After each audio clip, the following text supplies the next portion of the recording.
అంతర్జాతీయ యోగా దినోత్సవాన్ని పురస్కరించుకొని మంచిర్యాల జిల్లాలో ప్రత్యేక యోగా ర్యాలీ నిర్వహించారు.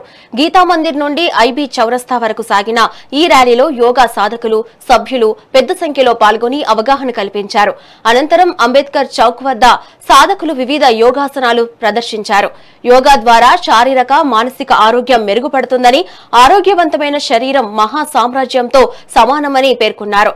ప్రతి ఒక్కరూ నిత్యం యోగాను జీవితంలో భాగం చేసుకోవాలని సూచిస్తూ శుభాకాంక్షలు తెలిపారు.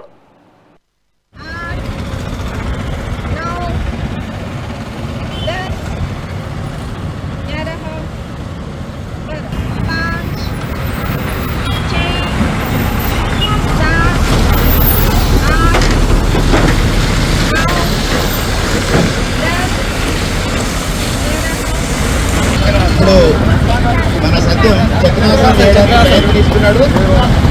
చక్రాసనానికి థ్యాంక్ యూ సత్యం.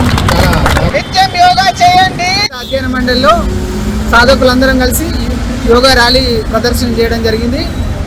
శ్రీ భగవద్గీత అధ్యయన మండలి దగ్గర నుంచి ఐబీ చౌరస్తా వరకు యోగా ర్యాలీ చేయడం జరిగింది. దానిలో భాగంగా 12వ అంతర్జాతీయ యోగా దినోత్సవంలో భాగంగా శ్రీ భగవద్గీత అధ్యయన మండలి సాధక సభ్యులందరం కలిసి ఐబీ చౌరస్తా వరకు యోగా ర్యాలీ చేయడం జరిగింది. దాంతో పాటుగా ఐబీ చౌరస్తాలో అంబేద్కర్ చౌక్ దగ్గర స్టేజ్ పైన సాధకులందరం కలిసి యోగా ఆసనాలు వేయడం. అధ్యయన మండలిలో సాధకులందరూ